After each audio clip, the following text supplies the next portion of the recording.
A very important message from Dr. Rima Laibow. Trump must tackle the UN's plan for global genocide. See the whole thing at band.video.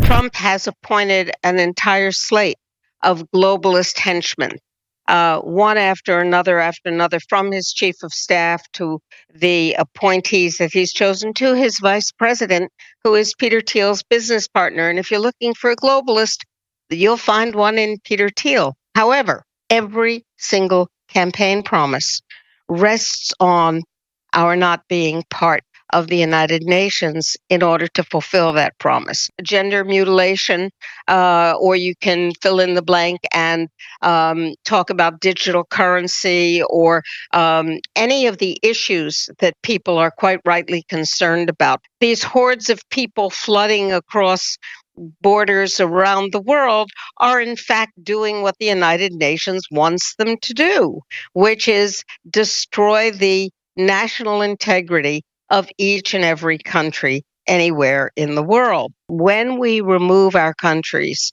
from the United Nations, we automatically are removed from the World Health Organization, UNESCO, UNICEF, the International Monetary Fund, et cetera, et cetera, et cetera. If a country, a sovereign country, and a non-country organization conclude a relationship, it's called a contract. And the country is under no obligation to change its laws to meet the contract. So that's a very, very significant difference. There can be no treaties with the United Nations because it's not a sovereign state. It's an unelected nobody's club. Leaving the United Nations is embarrassingly simple. It takes a letter from the head of state to the Secretary General of the United Nations, and the letter says, we're not part of your club anymore, goodbye. That's all it takes. Now, I emphasize it has to be signed by the head of state. In Trump's first term in office, he allegedly removed us from the World Health Organization. He did not. That was twinkle toes nonsense, flim flam. He directed Mike Pompeo, the Secretary of State, to write the withdrawal letter.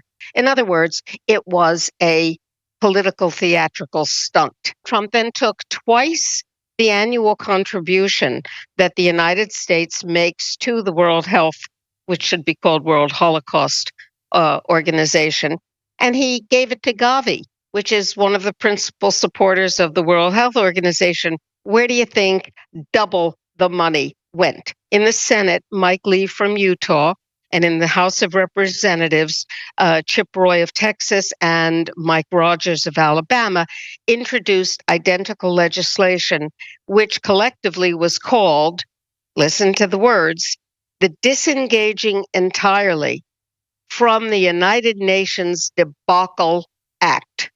That act required every unit of the United Nations, its headquarters, its peacekeepers, its organizations, its whatever, out of the United States, and the United States out of the United Nations. We have the power now, and we presumably still have the opportunity to inform our leaders that they must do what we say at this juncture. If we do not do this, and the plan of the globalist destructocrats and the control oligarchs comes to fruition, people have to understand that is literally the end of humanity.